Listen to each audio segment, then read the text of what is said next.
Hello, everyone. My name is Gau Nair. I'm from the Malaysian Nature Society Photo Group.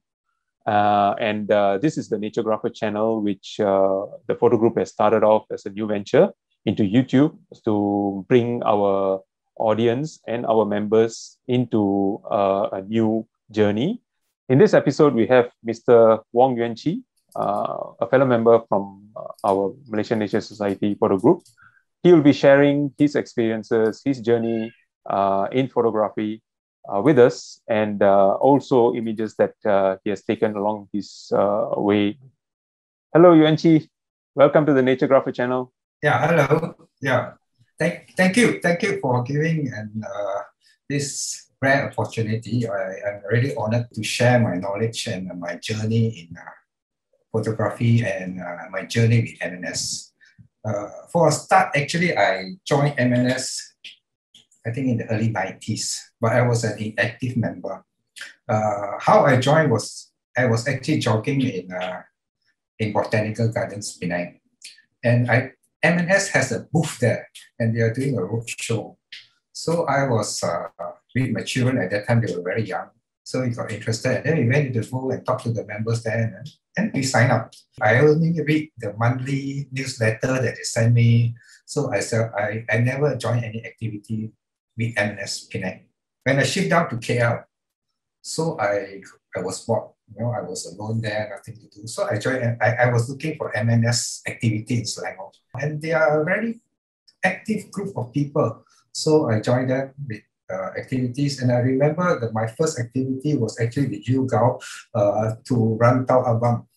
Oh, that was my first activity with MNS, and I really enjoyed it. Back to photography, my photography journey started in 1990s when I got my first SLR. That time it was film, but I don't really take a lot of pictures. I only take family portraits of my children. So at that time, film is expensive, develop photo is also expensive. So I was all on auto mode to make sure that every photo looks presentable. That's all. Until in 2008, 2006, 2007, I decided to switch to digital. That's where actually I started to learn about exposure, about shutter speed, about ISO and all that. So slowly I improved on that. Basically, I'm a travel photographer. I like traveling, and I take a lot of travel photos. Inspiration to take photo is actually through friends. So when it comes to photography, you need a group of friends that actually challenge you to new techniques, or when you look at your friends, why he can take such a nice photo and why my photo come out like that. So you will try to wonder what makes him take so good photos. So you challenge yourself. So the inspiration is actually to take better photos on my every trip. Digital photography is something good, is that you can take, if you don't like it, you delete and you take again. And you can do some post-processing. That's it. So the other thing that I learned is also post-processing. Initially, I just take in JPEG format. So I just take and I just print it out, or I just look at the computer screen. But now I take raw, 100% raw. Mm-hmm. Every trip I go, or every outing I go, I want to take a better picture than my previous outing. So, Yuen Chee, let's go to some of the images that you have taken along your journey traveling, right? Which would you consider your first iconic photograph that you've taken? Oh, in my first trip with my digital SLR was to Siam Reap, one of the wonders of the world, the Angkor Wat. So I have been fascinated. It's my dream to visit at least my first wonder of the world. So the nearest is actually Angkor. So I went to Angkor equipped with my new DSLR, tripod, and all the filters I have. I just go.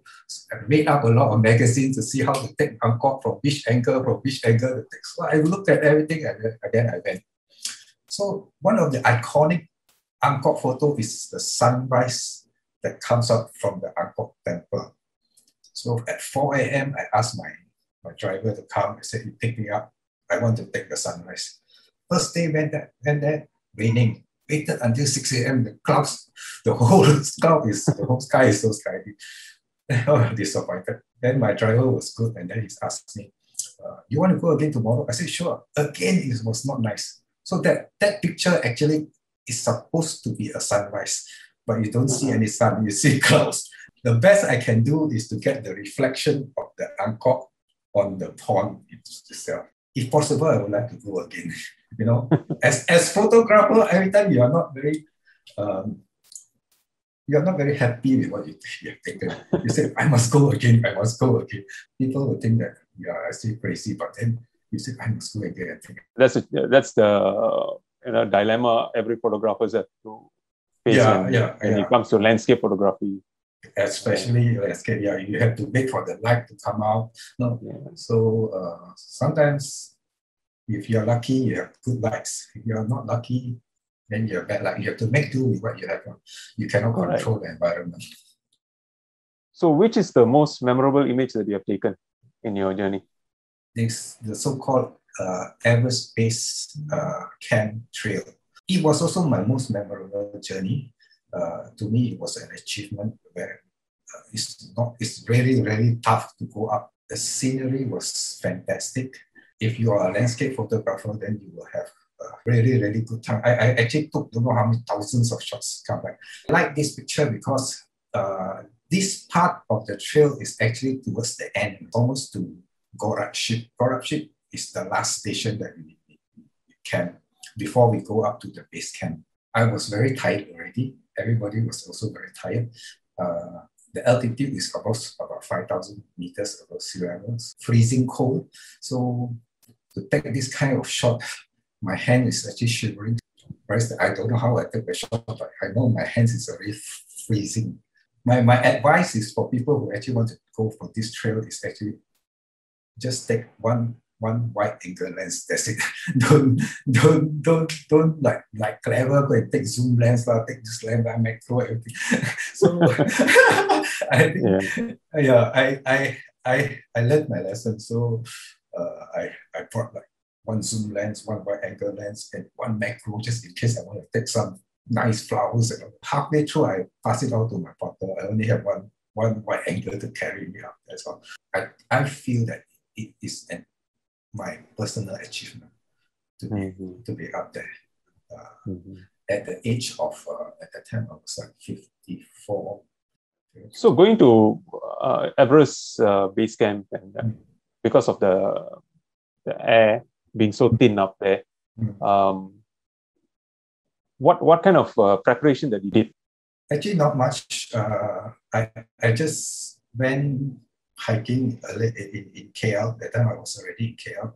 Not much of a training. To me, I thought I'm fit enough to go up. Actually, fitness is not a problem. And even if you're not that fit, you can actually go up to the trip. But sometimes your body actually cannot take it. Means it cannot take it. And even the fittest athlete may have this altitude sickness. I went to the doctor before I go. I said, hey, I'm going up. Can or not? So I did a medical checkup. I said, okay, you can go. So that is the thing. Okay, what about the most challenging image that you have taken? The Northern Lights. Everybody says it is a phenomenon. It's not easy. If you see it, you're very lucky. So I went on this trip to Norway. I went with a group of 8 friends, and all of them are non-photographers, and all of them expect to have a picture of the Northern Light. I mean, a portrait of them with the Northern Lights in the background. There was one night when suddenly the Northern Light appeared. Everyone was so excited, and you know that the Northern Light will not appear and wait for you. So you have to quickly set up your tripod, and all 8 of them come, take a picture of me, take a picture of me. So I have to be like a cameraman, take 1, take 2, take 3, take. Then I want to have a picture of a Northern Light without anybody, and then you have to figure out what is the setting like, exposure. Then you have to take a few test shots and see whether it's correct or not. Focusing in the pitch dark. Here, like you are in Norway for 3-4 nights. If you miss it, you miss it. So we are lucky that out of the 3-4 nights in Norway, one of the night, the lights are very strong. So to me, it's luck. Either you want to watch the whole event take place, and the other one is looking through the viewfinder all the time, right? Yeah. So you feel like sometimes my wife will say, hey, why don't you just enjoy the view? Why should you take picture? You know, but that is the photographer mindset. You have to take a picture and you want to take a good shot. So Yuen Chee, which would you consider the most expensive place to go and photograph? Faroe Islands. Faroe Islands is an island that is situated in between Iceland and Norway. It's a small island. It's under the Kingdom of Denmark. To fly there is almost 24 hours of flight and waiting time. I have to transit in Amsterdam, transit in Denmark, and then fly to Faroe Islands. The island itself is not very touristy, but it's expensive. The accommodation and the food is expensive. The places to visit, you have to pay. Like in this picture in this picture of this iconic floating lake, this is a lake that actually, I think a few 300 to 400 meters above sea level, and it just flows into the ocean. To hike into this lake, I have to pay the landowner. So the landowner actually charges about $300 to $400 just to hike that place. Wow. Per person. To me, it's expensive, but it's really worth it because the view there is fantastic. You can see the lake is actually like floating above the ocean. It's like a scene from, if you see Game of Thrones or some Lord of the Rings and all that. So it's actually worth it. Okay. So how do you educate yourself or keep yourself up to date? Every trip I go, I hope to take better pictures. One of the ways to learn is actually to learn from experienced photographer. So, and YouTube has got a lot of information. So before you go on a trip, you go and search some bloggers or YouTubers on that destination, where they take the photographs, how they take from which are the photogenic spots that you take. But you have to upgrade your skills also, because if you go there, you can see you don't have. So the way I upgrade my skills is actually to observe good photographers taking pictures. That is where I like to go on trips with MNS Photogroup. So there are a lot of very experienced photographers, very skillful photographers there.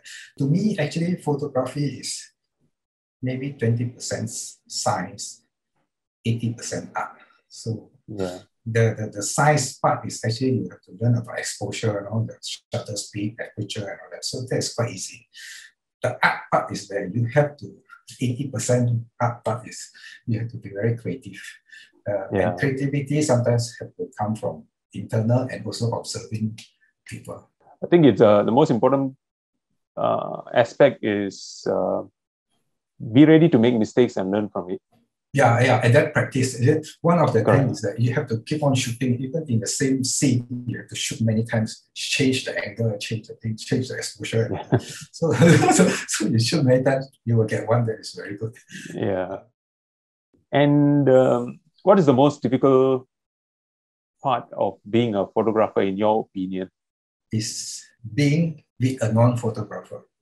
So if you travel with a non-photographer, they really don't understand why you need to spend so much time, why you need to bring so much gear. To them, a handphone will do. I am a travel photographer. So when I travel in a group, maybe 4 or 5. And most of them are actually non-photographer. And they like to travel with me because I take good photographs of them. It is quite frustrating because you are deemed to be the photographer of the group. And I need to take nice landscape, but I have to also take nice picture of you. But if you travel together with photographers, you're on the same page. So you don't disturb me, I don't disturb you. Okay, Yuen Chee, let's go to some of your images again, right? One of it is an image that you really feel that you will want to reshoot again in a different season. Recently, I went to Faroe Island. I shot this iconic waterfalls. I would like to go and shoot in winter. If you see, if it's in winter, the whole place will be covered with snow. And then the water that actually comes down from the fall may be frozen. So if I can get a picture of that, it will be wonderful. So if possible, it can, no, I would like to go again. So, okay, this picture is actually, you can see the cliff, there's no barrier. It's very dangerous. To actually get the whole cliff, I have to go as near as possible to the edge so that I don't get any foreground. So I was going very near, and the wind was very strong. What I did was that I lie down instead of standing up to take that photo. And you can see that down here, you can look down, it's actually 300 to 400 meters straight down into the ocean. So it's worth the risk. It's worth the risk. So, Yuen Chee, we are almost towards the end of the session. Do you think, right, photography has a great influence in wildlife protection and nature conservation in Malaysia? Photography has actually got a very important role to play. You see, when you take a photograph of nature parks, and if you blow it up and exhibit it to the public, people will be aware that, oh, there's such a thing, there's such a nature park.